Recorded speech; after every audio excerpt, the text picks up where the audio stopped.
Olá, pessoal. Bem-vindos, bem-vindas a esta aula do módulo Gênero, Sexualidade e Direitos Humanos. Eu sou o professor Ivonélio Nery Ferreira, da Faculdade de Educação e do projeto PET Saúde e Equidade, do Grupo Tutorial 2. É um prazer estar com vocês para explorarmos juntos esses conceitos, alguns dados, algumas teorias, questões práticas que envolvam essas temáticas de gênero, sexualidade e direitos humanos. São temas de enorme relevância para a nossa convivência social, para a justiça social e também para a cidadania. E para começar, eu quero propor para vocês uma reflexão. Pensem em situações em que vocês já viram ou vivenciaram algo relacionado à identidade de gênero ou à orientação sexual. São dois termos que nós vamos trabalhar daqui a pouco, né? Exemplo, uma pessoa se sentindo discriminada por usar determinada roupa, ou por gostar de alguém do mesmo gênero, ou por querer expressar-se de um modo que foge às expectativas tradicionais ou às regras sociais que para algumas pessoas devem prevalecer. Essas situações, elas são reais, elas ocorrem em inúmeros ambientes da nossa sociedade, seja nos ambientes de trabalho, nos ambientes familiares, nos serviços públicos, nas ruas e etc. Então, nós temos que pensar que este é um cenário com que nós trabalharemos hoje, com o objetivo de quê? De entender o que significam gênero e sexualidade. Como que esses termos eles se relacionam com os direitos humanos? O que já foi conquistado e o que ainda precisamos avançar enquanto sociedade e, fundamental, como que nós, individualmente e coletivamente, podemos agir para promover justiça social, respeito com o próximo e a dignidade, né, de toda a sociedade. Então, pensando nisso, né, para que possamos dialogar, o primeiro conceito importante é o conceito de sexo biológico. Quando nós falamos em sexo biológico, nós nos referimos àquelas características físicas, características biológicas que são frequentemente atribuídas no nascimento. Exemplo disso: a genitália, os cromossomos, os tipos hormonais são características ligadas ao sexo biológico. Porém, é fundamental percebermos que há alguns limites dessas categorias. Por exemplo, nós temos pessoas que permeiam entre os dois sexos, entre as duas características físicas e biológicas atribuídas no nascimento, né? A exemplo do intersexo, com variações nas características físicas ou genéticas que não se encaixam estritamente naquilo que nós consideramos ou que socialmente se considera masculino ou feminino. Então, há divergências hormonais ou anatômicas que desafiam e que vão desafiar aí noções que nós devemos considerar como noções simplistas. Por isso, o sexo biológico, ele não é um dado fixo e universal, que não vai variar de forma alguma, né? Embora socialmente receba uma naturalização que o torna quase invisível para muitos. Então, o sexo biológico está ligado socialmente às características físicas e biológicas, a fisiologia, né? A questão da genitália, dos tipos hormonais, dos cromossomos. Isso é um dado que acaba sendo questionável, porque nós temos pessoas na sociedade que permeiam, por exemplo, duplamente essas duas categorias, por assim dizer, a exemplo do intersexo. Pensando nisso, A questão do gênero. Quando nós pensamos em gênero, nós temos que ter em mente que é uma construção social, cultural e histórica. E que acaba determinando a vida da maioria das pessoas na sociedade. Então, o gênero, ele é composto por certas expectativas, por certos papéis a serem seguidos, a norma sobre como se comportar, né? Aquilo que as pessoas dizem do que é ser homem e do que é ser mulher. Porém, outras identidades de gênero não estão ligados a esta, né? Então, quando nós falamos em gênero, e daqui a pouco nós vamos falar sobre identidade de gênero, é, então outras identidades estão presentes na sociedade. O que se espera de cada indivíduo com relação ao gênero, quando a gente fala, e enquanto um elemento de construção social, histórica e cultural, sócio-histórico-cultural, é aquilo que se espera que alguém faça, o modo como ele se comporta, o jeito como a pessoa se veste, como é o tipo de sentimento que a pessoa precisa ter e expressar esse sentimento, etc. Né? E inúmeras outras formas de comportamento nós poderíamos colocar aqui. Porém, essas normas elas vão variar. Isso vai depender muito de cultura para cultura, de época para época, de classe social para classe social e de sociedade para sociedade. Assim, o que é considerado, por exemplo, masculino em uma sociedade pode ser diferente em outra. Isso pensando em termos de comportamento. A mesma coisa para a questão do feminino, né? Então, quando nós falamos que o gênero, ele é uma construção social, inclusive ele é uma construção social de relação de poder, historicamente falando, principalmente nas culturas ocidentais, que nós temos uma visão muito, muito patriarcalista de domínio do homem, ou de busca de um domínio do homem sobre a mulher e sobre as inúmeras outras representações de gênero que nós temos. Né? É o que nós chamamos de patriarcalismo. Então, pensemos, o gênero é uma construção social, uma construção histórica e cultural. Por isso, uma frase muito famosa da Simone de Beauvoir: ninguém nasce mulher, torna-se mulher. Torna-se mulher no sentido de que o papel social da mulher ele vai ser determinado, ou seja, qual que é o comportamento que se espera dessa mulher na sociedade. Então, essa é uma questão cultural e questionável, totalmente questionável. Passamos, então, aquilo que é considerado ou que nós entendemos como identidade de gênero. A identidade de gênero já está ligado à vivência íntima. Há uma questão muito subjetiva, pessoal, ao modo como cada indivíduo pensa e sente sobre o seu próprio gênero, e se sente enquanto homem, enquanto mulher, enquanto ambos, enquanto nenhum desses dois, ou qualquer outra identidade possível. Nem sempre essa identidade, por exemplo, ela corresponde ao sexo atribuído no nascimento. Então, algumas pessoas elas vão se identificar com o gênero atribuído ao nascer, outras não. É exemplo da transexualidade. Então, é importante, quando nós falamos de identidade de gênero, que essa identidade ela pode mudar ao longo do tempo ou ser entendida de modo fluido, né? Então, pensando em identidade de gênero, é a questão íntima, pessoal, subjetiva, individual, de quê? De vivência íntima. Como a pessoa se comporta intimamente, sente pelo outro, sente com relação a si, tá? E aí nós adentramos pensando nessa questão de vivência íntima no modo da expressão de gênero. Como que são as formas externas, ou seja, visíveis, pelas quais uma pessoa manifesta o seu gênero?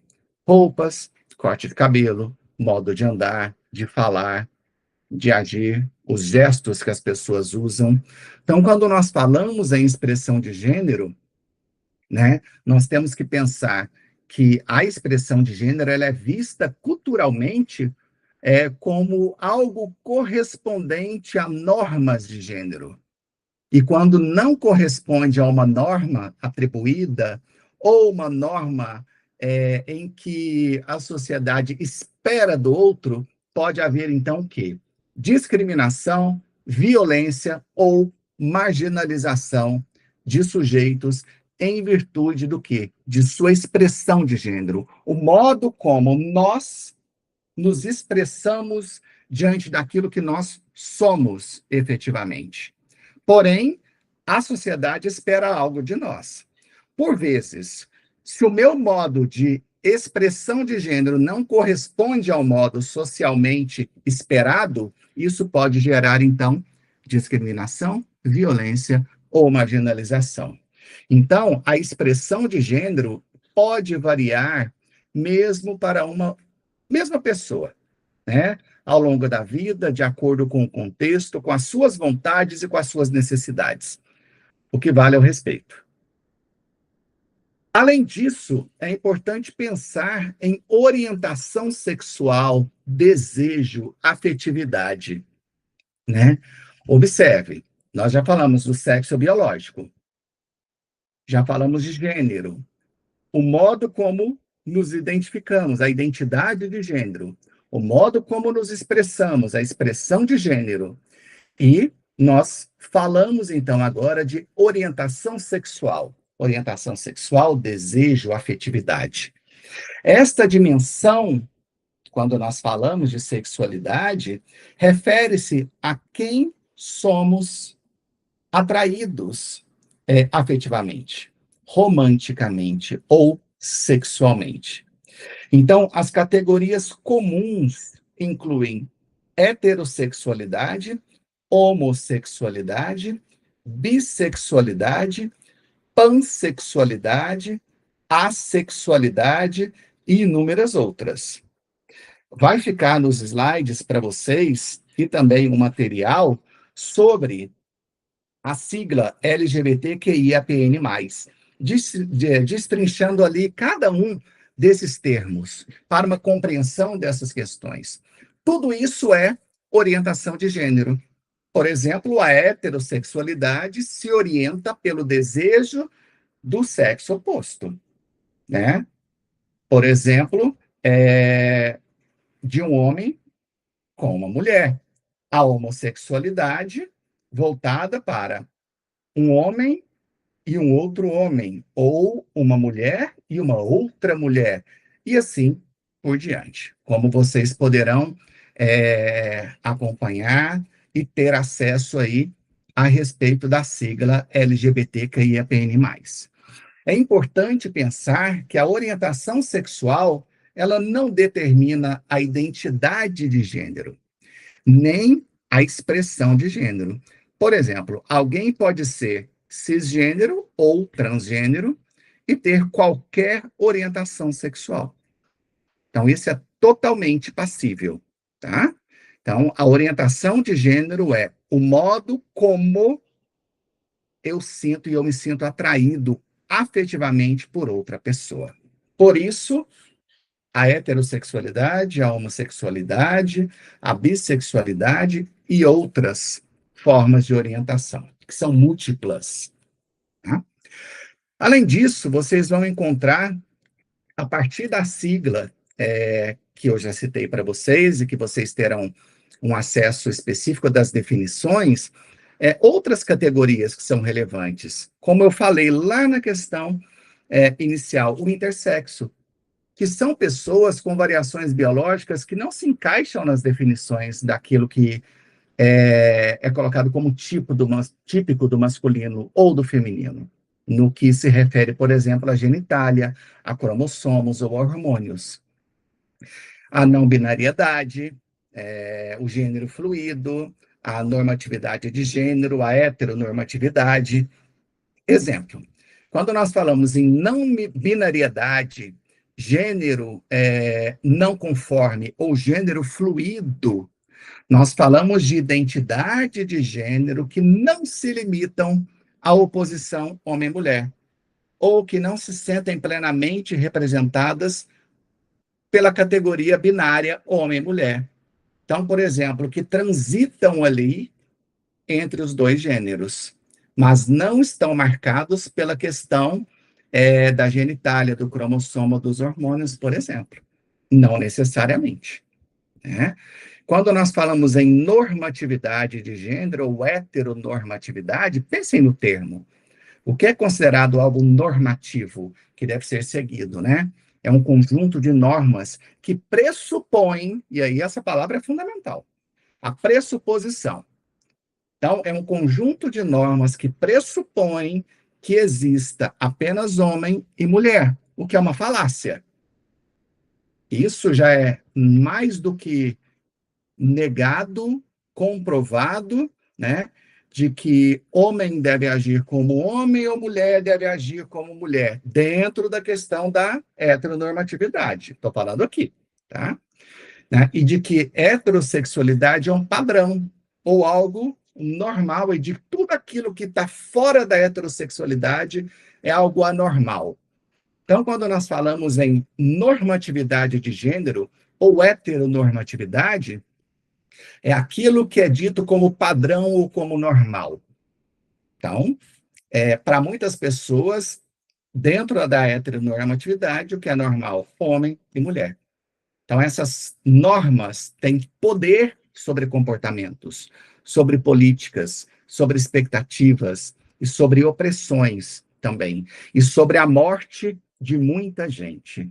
Muitas pessoas morrem em virtude do quê? Do modo como elas se expressam, pelo que elas são, né? Daqui a pouco nós vamos chegar aqui em um dado fundamental. O Brasil é o país que mais mata pessoas transexuais no mundo. 2 vezes mais pelas últimas pesquisas do que o segundo colocado. Em virtude do quê? De uma norma que é imposta, de uma norma que é padrão, de uma norma que é colocada como única correta. Tudo aquilo que foge dessa norma é errado. Então, é algo a se pensar, tá? E por que que essas distinções, ela tem tanta, ou elas, desculpa, têm tanta importância? Primeiro, para reconhecer que nem todos partilham as mesmas possibilidades ou enfrentam os mesmos obstáculos. É importante pensar nisso também para evitar confusões, para evitar equívocos, para evitar estigmas, para que nós possamos entender a diferença de quem sou, como eu me identifico, né? Quem me atrai efetivamente. E outra coisa, para construir políticas públicas, legislações e práticas sociais que respeitem a diversidade. Não simplesmente ajustem pessoas para as normas dominantes, como é o que nós temos observado por décadas e décadas ou por séculos no Brasil. Então, essas reflexões, elas contribuem muito, né, para trazer os conceitos para perto da realidade de cada um. E para que nós possamos, em virtude da compreensão desses conceitos, respeitar o outro em tudo aquilo que ele é efetivamente, e não naquilo que nós queiramos que ele seja, talvez por uma heteronormatividade ou por uma normatividade que eu carregue em virtude do quê? De questões sócio-históricas e culturais.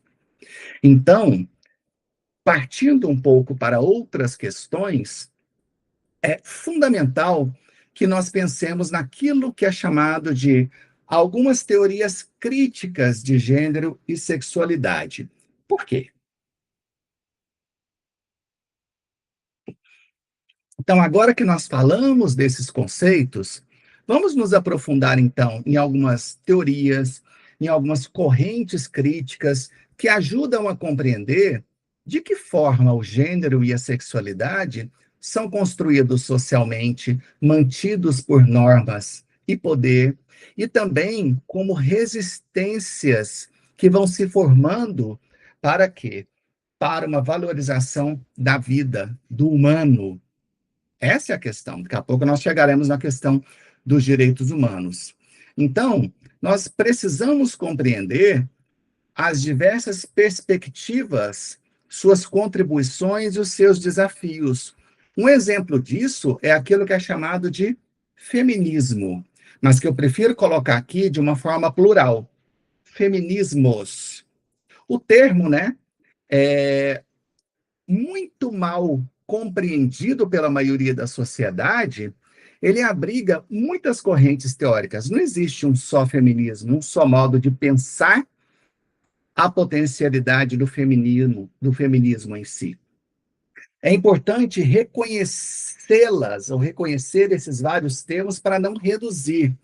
Algumas vertentes que nós temos do feminismo, ou dos feminismos, são o feminismo liberal, que é aquele que busca uma igualdade de direitos na lei, um acesso ao mercado de trabalho, uma participação política, dentre tantas outras possibilidades aí. Observe, em nenhum momento é colocado uma superioridade da mulher sobre o homem, como normalmente acontece na sociedade ao contrário, em que o homem tem muito mais privilégios do que a mulher. O feminismo, por exemplo, o feminismo liberal, busca uma igualdade de direitos, igualdade de acesso ao mercado de trabalho, igualdade de participação política. Ninguém aqui está se sobrepondo ao outro. Essa falácia criada de superioridade ao feminismo quer que as mulheres sejam superiores. Não, nada disso. Por exemplo, o feminismo liberal busca uma igualdade de direitos. Porém, nós temos o feminismo dito feminismo radical. O que o feminismo radical ele faz? Ele analisa as estruturas profundas do patriarcado, do patriarcalismo. Para o quê? Para compreender as questões das instituições sociais ou das instituições que compõem a sociedade, né? Com o objetivo fundamental de, compreendendo essas instituições, compreendendo as questões culturais, eu compreendo e busco modificar as relações de poder que subordinam as mulheres. Olha a diferença. Enquanto o feminismo liberal busca a igualdade de direitos, o acesso ao mercado de trabalho, a participação política, o feminismo radical ele é muito mais teórico, porque ele busca uma compreensão das estruturas do patriarcado, das instituições sociais, das questões culturais que estabelecem as relações de poder, subordinando as mulheres aos homens. E aí nós temos inúmeros outros, né? Feminismo negro, que é aquele que nós chamamos também, daqui a pouco nós vamos falar desse termo, que é o feminismo interseccional, né? Que ele nos afirma que existe uma relação profunda entre raça, classe, etnia, sexualidade e gênero, e que essas não são dimensões separadas. Uma mulher negra, por exemplo, uma mulher negra e pobre, enfrenta não apenas a misoginia, mas ela enfrenta, ao mesmo tempo, a condição de mulher, a condição de mulher negra. Ela enfrenta o racismo, ela enfrenta a pobreza, como mulher negra e pobre, ela enfrenta a exclusão territorial e inúmeras outras possibilidades. Por isso, é necessária, por exemplo, essa distinção entre o feminismo liberal, o feminismo radical, o feminismo negro. Por quê? Porque a mulher negra sofre muito mais preconceito socialmente, por exemplo, do que uma mulher branca. E outros feminismos aí que vocês vão poder acompanhar. Aqui são apenas a título de exemplificação. Uma outra teoria importante, além dos feminismos, né, é a teoria queer. Essa teoria, ela é uma corrente de pensamento também, né, ou chamado de pensamento queer. Ele desafia as noções que colocam os gêneros enquanto elementos fixos e a sexualidade enquanto elemento fixo, a identidade enquanto elemento fixo. Ou seja, a teoria queer, ela desafia as noções fixas de gênero e sexualidade. de identidade, de heteronormatividade enquanto norma. Ela questiona, né, é, essas normas impostas, muitas vezes, socialmente. Então, ela compreende, por exemplo, a identidade como um elemento mutável e fluido também. Não necessariamente fixa ou coerente conforme as normas sociais e tradicionais. O gênero, como performatividade, é uma outra base da teoria queer. Tá? Quando a gente fala em performatividade, tem uma teórica que é fundamental para esse termo, que é a Judith Butler. Então, o que que o gênero como performatividade ele nos apresenta? De que o gênero ele é feito por práticas repetidas, por expressões, por gestos, por roupas, por interações sociais, ou seja, é o modo como eu me performo, como eu me comporto. E essas práticas produzem o que socialmente chamamos de aquilo que é ser um homem e aquilo que é ser mulher. Então, o queer ele se preocupa também com as limitações impostas por essa normatividade. Quem que é excluído? Quem sofre com discriminação? Quem que é invisível, basicamente, ou marginalizado pelas normas daquilo que é chamado de normal? Então, pensemos nesses elementos aí enquanto fundamentais, ok? Eu falei que nós trabalharíamos com a noção de interseccionalidade. Esse ponto aqui, ele é fundamental. Quando eu penso em interseccionalidade, nós temos que ter noção de que ele é um conceito que vai valorizar e visibilizar uma compreensão sobre identidades múltiplas. Por exemplo, alguém que é mulher, negra, pobre, trans. Então, implicam relações, intersecções de opressão. Aqui está um termo fundamental que não se somam simplesmente, mas que combinados ali se intensificam. Então, por exemplo, nós temos, isso é fato, há inúmeros casos de misoginia. Por exemplo, de um homem se achar superior à mulher. Então, a mulher, socialmente, ela sofre preconceito. Uma mulher, por ser mulher, e uma mulher negra, ela sofre muito mais. Então, olha esses elementos combinados. Então, cada combinação possível implica na intensificação do quê? Do preconceito, da opressão, né? Em virtude do quê? Da condição de ser mulher, por exemplo, da condição de ser mulher e ser uma mulher negra, da condição de ser mulher negra pobre, da condição de ser mulher negra pobre e uma mulher trans, ou seja, as combinações é que são importantes e que demonstram as interseções de opressão. Então, quando nós falamos em interseccionalidade, é o estudo do modo como essas combinações implicam essas interseções de opressão, ok? Um outro ponto central é aquilo que é chamado de uma crítica ao binarismo de gênero, é uma crítica à heteronormatividade. Quando nós falamos no binarismo de gênero, a ideia de que só há dois gêneros, o masculino e o feminino. E lá no início nós já falamos que isso cai por terra pelas teorias de gênero e sexualidade, e é um dos objetivos dessa aula, a compreensão da multiplicidade que nós temos aí de compreensão e, obviamente, de comportamentos e de atitudes e de ações e de sujeitos e de pessoas na nossa sociedade. O binarismo, então, a partir dessa ideia de dois únicos gêneros, é como se fossem mutuamente exclusivos e cristalizados. O que eu falei para vocês, isso não tem fundamento. Porém, quer se colocar, há grupos sociais que querem colocar isso como o quê? Como uma norma, invisibilizando, silenciando outras vozes e outros sujeitos sociais. Na prática, esse binarismo, por exemplo, exclui as pessoas não binárias, pessoas com gênero fluido, pessoas trans, que não se identificam nem com o masculino e nem com o feminino tradicionais. Então, a heteronormatividade, complementando aí, ela caminha na perspectiva, na suposição de que a heterossexualidade é o padrão, é a única forma de comportamento legítimo, natural e desejável. Olha como que esses conceitos eles dialogam e a gente retoma eles constantemente.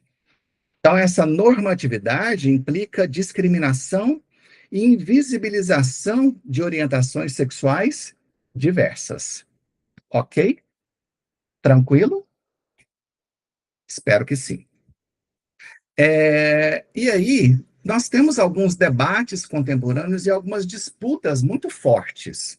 Por exemplo, o reconhecimento legal de identidade de gêneros diversas. Quando?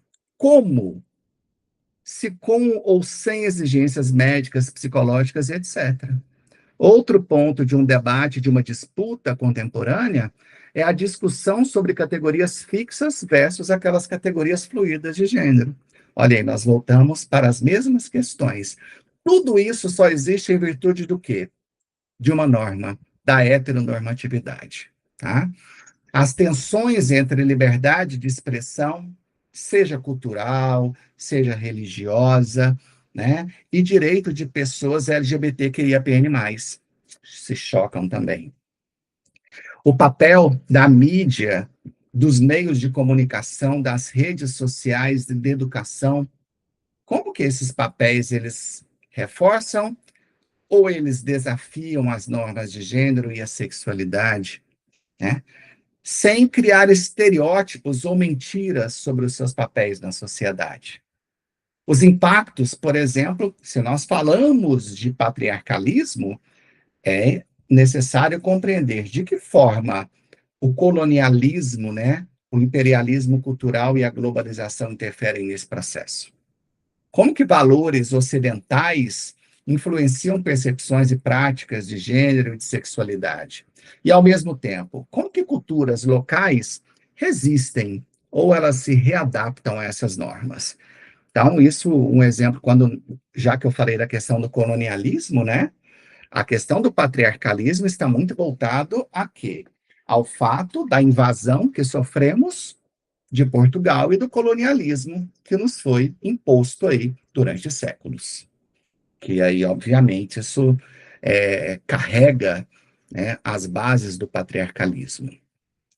Beleza. Falamos então um pouquinho de gênero e de sexualidade. E os direitos humanos?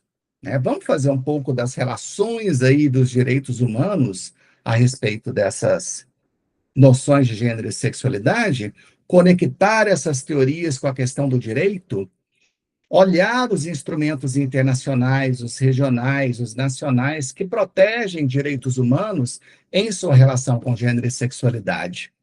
Ver o que está previsto, o que foi conquistado e quais as lacunas que ainda existem e como isso implica no Brasil e em outras regiões, por exemplo, a título de exemplificação. Então, quando nós falamos em direitos humanos, nós temos alguns princípios básicos. E esses princípios básicos dos direitos humanos estão ligados àquilo que nós chamamos de universalidade.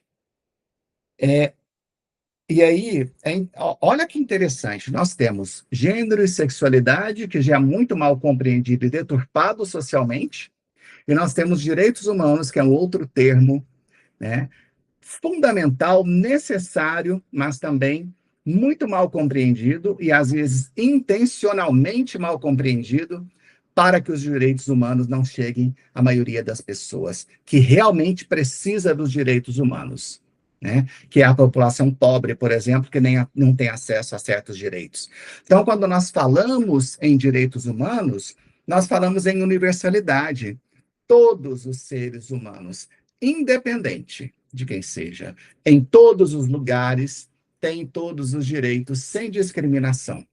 Aqui é o princípio da universalidade que rege os direitos humanos. Um outro princípio básico é o da indivisibilidade, né? Todos os direitos, direitos civis, direitos políticos, direitos econômicos, direitos sociais, direitos culturais e etc. São direitos interdependentes e igualmente importantes. Eu não posso dar mais direito, por exemplo, mais direitos econômicos para um do que para outro. E aí nós temos, por exemplo, uma desigualdade. O Brasil é um dos países mais desiguais do mundo. Ou seja, não existe indivisibilidade se nós pensarmos em termos de direitos humanos, né? Ou seja, todos os direitos civis, políticos, econômicos, sociais, culturais, eles são interdependentes, igualmente importantes. Não se pode priorizar um em detrimento dos outros. Tá? Um outro princípio é o da interdependência. Observe como eles se ligam. Né? A interdependência está relacionada ao quê? A, a prática, ao gozo de um direito, ou que um direito costuma depender do outro ou de outros. Um exemplo disso. A saúde depende da moradia, da educação, a educação depende do direito à alimentação, de uma boa alimentação. E aí pense, por exemplo, numa sociedade que tem desigualdades econômicas. Nós teremos desigualdades e dependência de problemas de saúde, problemas de moradia, de educação e de alimentação. Parte da população tem acesso a esses direitos e parte tem acesso precário a esses direitos. Um outro princípio fundamental dos direitos humanos é o da igualdade, o da não discriminação. Ninguém pode sofrer discriminação, seja por raça, gênero, orientação sexual, identidade de gênero, etnia, religião, etc, etc, etc. Então, a lei ela é uma das práticas, né, do Estado e que deve refletir isso, porém nem sempre reflete. Então, quando nós falamos desses elementos, universalidade, individualidade, interdependência, igualdade ou não discriminação, pensem numa sociedade como a sociedade brasileira. Os princípios básicos dos direitos humanos que devem ser para todos, eles são respeitados e eles chegam a todas as pessoas. Então, isso é fundamental. Aqui está a base. Tem muito mais coisas que poderíamos falar aqui a respeito dos direitos humanos, mas o que nos cabe neste exato momento é isso. Nos slides, vocês vão ter algumas indicações de resoluções do Conselho de Direitos Humanos da ONU, alguns princípios e algumas expansões posteriores de diretrizes, né, de juristas e de serviços internacionais, seja da ONU, seja da Corte Interamericana de Direitos Humanos, de tratados internacionais de direitos humanos, né, da Convenção Americana, Interamericana, de algumas normas e leis nacionais que abarcam os direitos humanos. Isso está descrito nos slides que serão disponibilizados aí para vocês. E aí nos perguntamos, partindo dessas questões aí, quais são os desafios e algumas lacunas jurídicas que nós encontramos? Primeiro, pensando nessas normas que são universais, e aí não somente para o Brasil, mas para o mundo mesmo, para todos aqueles países que são signatários da ONU, são signatários da Declaração Universal dos Direitos Humanos de 1948. Então, muitos países ainda não reconheceram, por exemplo, e aí agora fazendo a relação de gênero e sexualidade, identidade de gênero, diversas ou mudanças de nome de forma acessível. O Brasil já reconhece a mudança de nome, né? Outro desafio, certas exigências médicas, exigências psicológicas, cirúrgicas ou de diagnósticos que acabam invadindo a autonomia corporal de pessoas trans, por exemplo. Leis anti-discriminação muitas vezes não mencionam igualdade de gênero, orientação sexual explicitamente, o que acaba deixando brechas ali para que essa população não seja população de efetivo papel dos direitos humanos. Por vezes fica ali no discurso, não, efetivamente. Um outro elemento fundamental é a invisibilidade de dados oficiais. Muitas vezes, nem se coleta, nem se qualifica identidades trans, orientação sexual ou expressão de gênero, o que acaba limitando a capacitação de diagnosticar, de monitorar e de agir, tentando minimizar os processos de preconceito e discriminação com essas populações. São alguns dos desafios e de algumas lacunas jurídicas aí que nós podemos encontrar. E aí, o que que acontece? Essas lacunas jurídicas levam a um processo de violências, discriminações e desigualdades. Isso aí é indubitável, tá?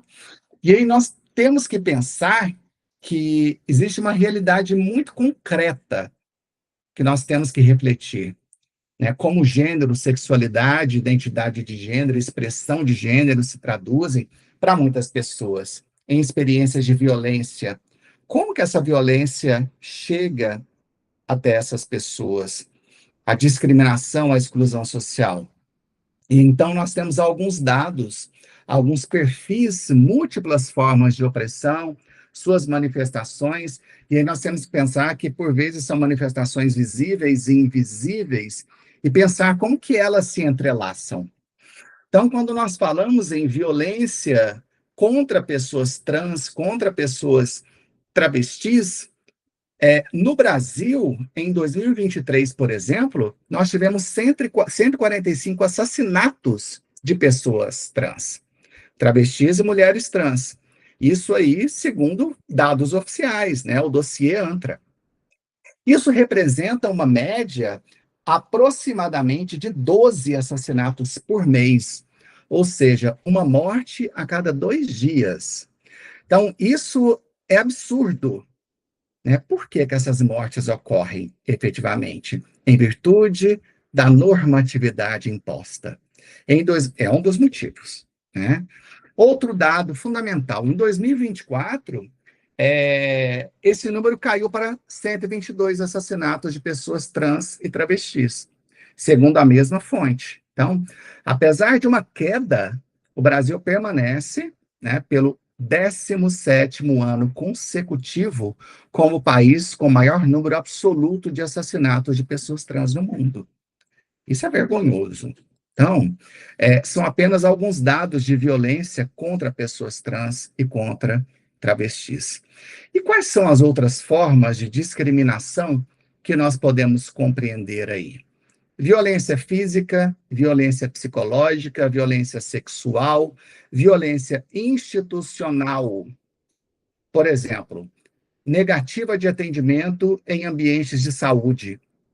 Nas escolas, que se recusa, por exemplo, ao nome social, discriminações no trabalho, todas essas ocorrem e todas elas estão, por exemplo, em dados do Observatório Nacional dos Direitos Humanos, que acaba registrando aí milhares de denúncias englobando diferentes tipologias em 2022, 23, 24 e etc, né? Então, se nós pegamos, por exemplo, alguns dados do Atlas da Violência de 2024 do IPEA, entre travestis e pessoas trans, há elevados índices de vitimização, com destaque principalmente, aí olha a interseccionalidade, vítima, pessoas trans e pessoas negras. Nós temos dois elementos aí que se o quê? Que se unem, aumentando o processo de discriminação, a interseccionalidade presente aqui. Então, esses dados estão ali no Atlas da Violência, no Observatório Nacional dos Direitos Humanos, disponibilizados aí pela Agência Brasil, pelo repositório do IPEA, pela Assembleia Legislativa de alguns estados. Então, são dados públicos que nós temos aí acesso para uma compreensão das violências e de discriminações em virtude de quê? De gênero e de etnia. E, obviamente, se nós pensarmos nessas questões de violências, pensando na questão das interseccionalidades, nós temos a raça, em que estimativas vão mostrar que cerca de 78% das pessoas trans assassinadas no Brasil são negras. Em termos de idade, jovens são mais afetados. E aí é até irônico. Por que que jovens são mais afetados? Gente, a população trans basicamente não consegue chegar na velhice, porque as pessoas trans são mortas. Hoje que nós estamos vivendo uma geração em que pessoas trans estão conseguindo ter um pouco mais e chegar aí em outras etapas da vida. Então, em 2024, quase metade das vítimas de assassinatos aí ou de violência estavam entre 18 e 29 anos, sem falar nas condições socioeconômicas, nas questões de localização geográfica relacionada às periferias urbanas, às regiões menos favorecidas, aos locais de serviço público ou de não segurança menos presentes. Então, assim, sem falar nas desigualdades regionais, norte com o sudeste, com o centro-oeste do país, com o sul, e etc. Tá? Então, são alguns dados aí importantes a respeito das formas de violência. Então, nós falamos da violência contra pessoas trans e travestis, a interseccionalidade, e aí, por exemplo, nós temos a violência simbólica, violência psicológica e invisibilização dos sujeitos, que são formas de silenciamento, de estigmas, de vergonha e de culpa. Quando normas culturais, estereótipos acabam o quê? Marcando corpos e identidades que não correspondem ao esperado, ou seja, ao normativo. São discriminações institucionais, por exemplo, na recusa ou na demora de um atendimento médico a pessoas trans ou LGBTQIAPN+. Escolas que não permitem o uso do nome social ou do banheiro correspondente à identidade. Barreiras legais e burocráticas são o quê? São alguns exemplos de violência simbólica, psicológica e invisibilização. Discursos de ódio, microagressões, exclusões sociais. Então, são questões que se acumulam e que geram o desgaste psicológico desses sujeitos. E quais que são as consequências dessas violências? Impacto sobre a saúde mental, depressão, ansiedade, suicídio. O número de suicídios é alarmante. Isolamento social, impacto sobre a saúde física e acesso à saúde, falta de atendimento especializado, discriminação no sistema de saúde, imposição de terapias ou procedimentos invasivos, por vezes sem consentimento, impacto sobre a inserção social desses sujeitos, dificuldade de acesso ao emprego formal, a uma moradia segura, né, dificuldade de acesso à educação e à saúde, o risco elevado de pobreza e de marginalização, perda de direitos civis básicos, exemplo de violência que impede o exercício de direitos como liberdade de circulação, de segurança, o direito à identidade, o direito à documentação, etc. São algumas das consequências dessas violências. Então, compreender esses perfis e dados nos permitem o quê? Nos permite compreender, observar que para combater as desigualdades, não basta mudar as leis, é preciso atuar em práticas institucionais, nas percepções sociais, na cultura, na compreensão do outro, nos recursos e nos serviços públicos, né? E pensando nisso, nós temos, então, algumas políticas públicas e boas práticas que levam à resistência desses sujeitos. Então, passamos pelos conceitos, pelas teorias, pelas violações. É necessário agora, então, que nós pensemos um pouco, miremos o olhar para o que vem sendo feito, quais são as práticas que funcionam para políticas eficazes, para formas de resistência mesmo, e para o papel de cada um de nós, socialmente, com relação a gênero e sexualidade e direitos humanos. Por exemplo, é fundamental nós pensarmos a educação como uma perspectiva de gênero e de sexualidade. é necessário, ou são necessários, melhor dizendo, programas de uma educação sexual que inclua efetivamente os temas de gênero, orientação sexual, identidade de gênero, diversidade. Então, esses programas ajudam na prevenção das inúmeras formas de violência, no combate ao bullying, na promoção e do respeito e da inclusão. Então, é fundamental, por exemplo, que os espaços educacionais, formais e não formais, sejam ambientes seguros. A partir do quê? Por exemplo, do uso do nome social, de banheiros que correspondam à identidade de gênero, de uma revisão de materiais pedagógicos para evitar o quê? Estereótipos, formação de professores, direção e funcionários que saibam lidar com as diversidades de gênero, sexualidade, com empatia. Aqui demos o exemplo da questão da formação. Mas nós temos que ter em mente, por exemplo, a formação ela precisa se estender para todos os campos dos serviços da sociedade. Um exemplo é o que nós estamos fazendo aqui agora. E na área da saúde, o que nós temos? O que nós podemos fazer? Tudo isso aqui basicamente se enquadra, né? Nenhum ambiente de de atendimento à saúde, né, a inclusão desses sujeitos sem que haja um processo de discriminação na utilização do nome social, dos banheiros, né, e etc. Tá? Então, nós precisamos pensar que há legislação e temos políticas de prevenção. Por exemplo, leis antidiscriminatórias que incluam ali identidade de gênero e orientação sexual explicitamente. Temos, temos. Mas de que forma isso é seguido? Né? Leis ou políticas de criminalização de crimes de ódio, como homofobia e transfobia. Então, a lei brasileira já enquadra isso na lei contra o racismo. Políticas de saúde pública específicas.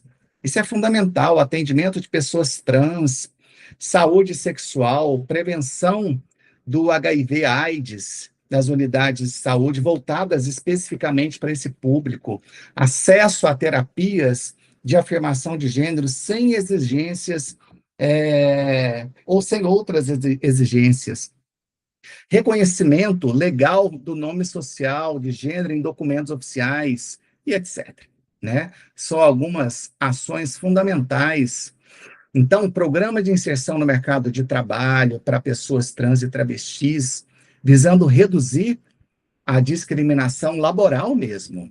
Ações de moradia, de assistência social, de acolhimento, incentivo à participação política e representatividade de pessoas LGBTQIAPN+, ocupando cargos públicos, movimentos sociais atuando em instâncias de decisão, e etc. E para isso, né, nós temos os ativismos, as organizações, inúmeras, e redes de apoio, que monitoram, que denunciam, né, que geram dados, que fazem pesquisas de forma coletiva, de forma humana, buscando apontar, compreender as discriminações, as violências, quando se fala em gênero e sexualidade.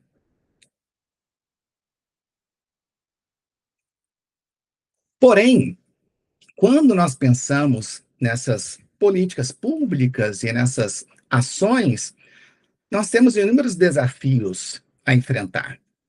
Então, nós temos falta de recursos públicos, falta de orçamento, falta de pessoas capacitadas para uma compreensão das noções de gênero e sexualidade que possam atuar de uma forma mais efetiva. Resistência mesmo, cultural e preconceito social, discursos de ódio ou discursos conservadores que acabam se opondo ao processo de inclusão. Burocracias, exigências das mais diversas ordens, demoras ou negação de serviços, dificuldade na coleta de dados confiáveis, políticas inconsistentes ou que se revezam com alternância de governos, falta de continuidade das políticas, esses são apenas alguns dos desafios para uma implementação efetiva, né, de ações afirmativas e de respeito. Então, Esses são alguns pontos essenciais quando nós falamos em gênero, sexualidade e direitos humanos.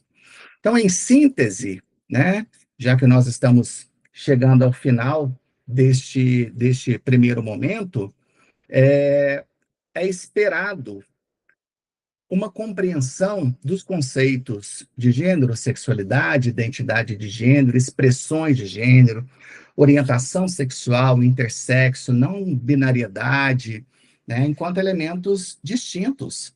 Saber diferenciá-los é essencial para o diálogo, para a garantia de direitos e para evitar estigmas. Compreender gênero e sexualidade e compreender que gênero e sexualidade não são dados fixos da natureza, mas são construções que são atravessadas por normas sociais, por normas culturais, por relações de poder, e por isso mudam, diferem e enfrentam resistências. Passamos pelas teorias feministas, queer, interseccionais, que nos ajudam a ver onde se concentram as desigualdades e as violências. Quem sofre mais? Como podemos pensar essas transformações? Falamos dos direitos humanos em todas as suas constituições, da universalidade, dos marcos normativos, dos tratados, mas fundamental. A sua efetividade depende de uma implementação, fiscalização, cultura da paz, cultura do respeito, de dados e de resistências e ativismos também. Falamos das desigualdades reais e brutais em casos de assassinatos, discriminação, marginalização, invisibilidade, consequências disso para a saúde, para a educação e para a vida social.